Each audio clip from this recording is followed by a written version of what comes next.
लोकप्रतिनिधी आहेत तर ते उपोषणकर्त्यांना भिकारचोट म्हणलेले आहेत, याच्याबद्दल काय म्हणता तुम्ही? तेच लोकप्रतिनिधी भिकारचोट आहेत. त्यांनी भिका मागून मागून आमचं खाल्लंय रे. आमच्या टाळूवरचं लोणी तुम्ही खाल्लंय रे.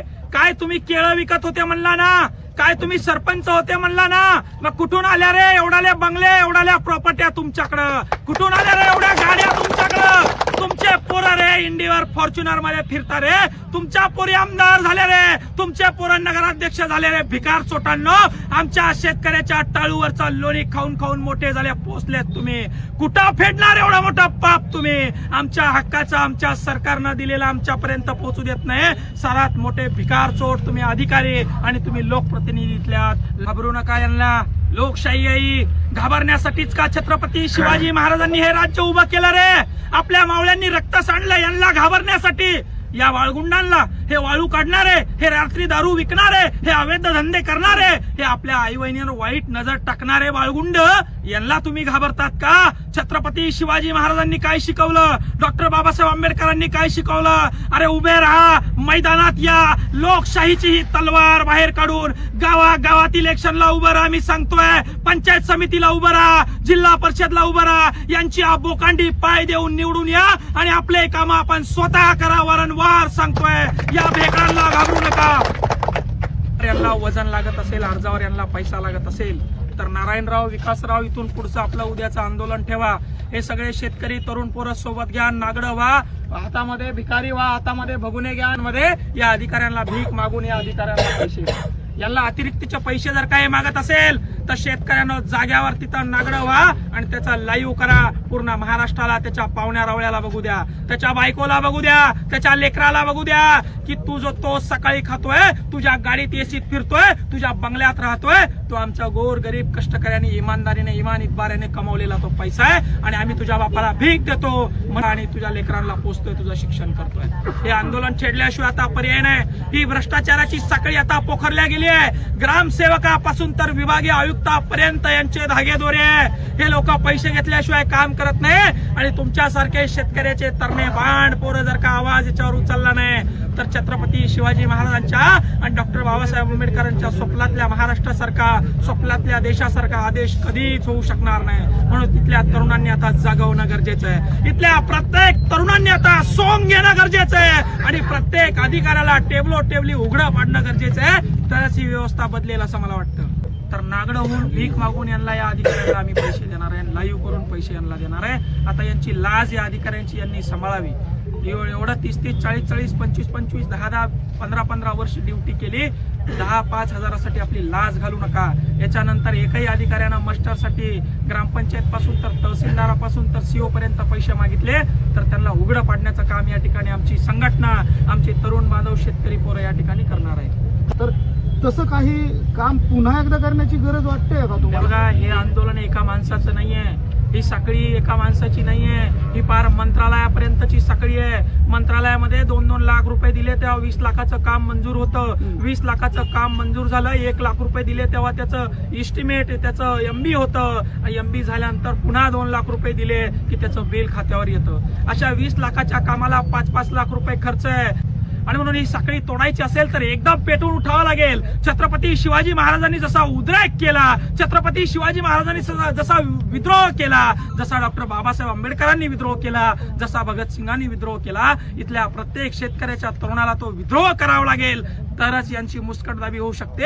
अन्यथा हे शेतकऱ्यांना गिळंकृत केल्याशिवाय राहणार नाही. हा एक मोठा राक्षस आहे आणि या राक्षसाला मारायचं असेल तर रामबाण उपाय एकच आहे. समोर या, टेबलावर झगडा, टेबलावर यांना जा विचारा. झोपलेले नाहीये त्यांनी, झोपेचं सोंग घेतलंय, सोंग. आणि झोपेचं सोंग घेणाऱ्या माणसाला आपल्याला सोंग घेऊनच उठवावं लागतं. म्हणून हे सोंग आम्ही या ठिकाणी घेतलेलं आहे. आता ते झोपायची हिमाकत पुन्हा करणार नाही. आता जर का त्यांनी झोपाची हिमाकत केली तर त्यांच्या वरिष्ठांच्या, अधिकाऱ्यांच्या बंगल्यामध्ये, घरांमध्ये हे सोंग आम्ही घेऊन जाणार आहोत. इथल्या माजी खासदारांनी हे कार्य केलं असेल, हे कार्य करत असताना एखाद्या समाजावर अन्याय झाला असेल म्हणून त्यांचा टांगा पडती घोडे फरार या नगर परिषदला मला वाटतं या जनतेने केलेला आहे. तेच कारण आहे. हे केलेलं असताना ही हार लोकसभेची हार, ही विधान परिषदेची हार झाली असताना हा बाबा काय म्हणतो ऐकलं का तुम्ही? जातीय समीकरण बनलं म्हणून आमचं निवडून नाही. अरे आतापर्यंत जातीय समीकरण बनवून तुम्ही निवडून आल्यात. आतापर्यंत मराठ्यांना, या दलितांना, या गोरगरिबांना, या कष्टकऱ्यांना शिव्या देऊन तुम्ही तुमच्या सत्ता स्थापन केल्यात. आतापर्यंत मुस्लिमांना शिव्या दिल्या, वेगवेगळ्या जातींना शिव्या दिल्या आणि जातीय समीकरण बिघडवण्याचं काम तर तुम्ही या ठिकाणी केलं. तुम्ही आमच्या समाजाचे आंदोलन करणाऱ्या नेत्याला काय काय वाकडा बोलला.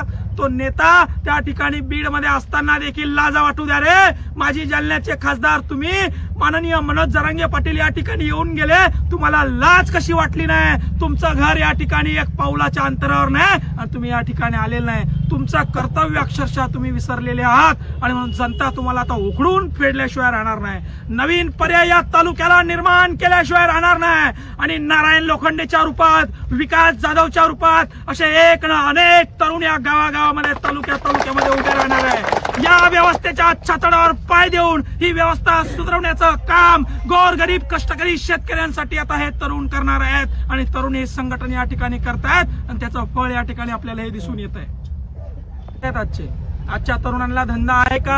आजच्या तरुणांना व्यवसाय आहे का? आजच्या तरुणांना नोकरी आहे का? मग तुमच्याकडे काय आहे? आजच्या तरुणांच्या लेकरांना शिक्षण तरी आहे का? जे तरुण शिक्षण घेत आहेत त्यांना व्यवस्थित शिक्षण तरी आहेत का?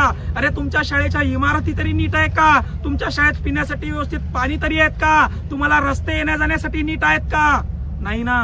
मग काय राहिलंय तुमच्याकडं?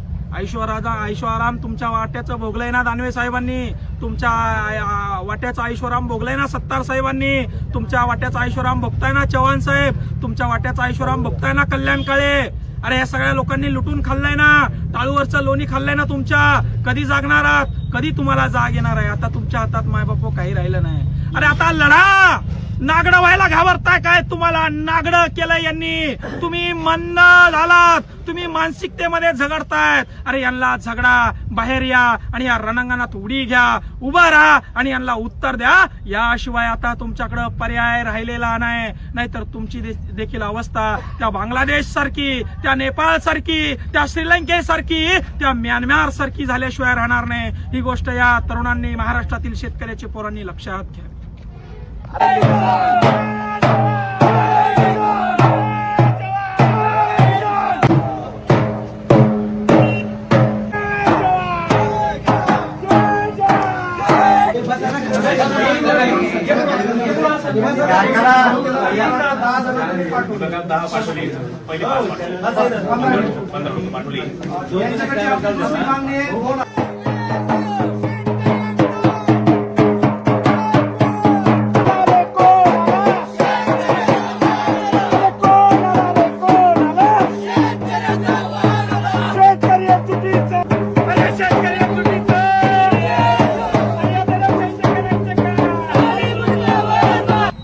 सरकारनं, या अधिकाऱ्यानं झोपेचं सोंग घेतलंय.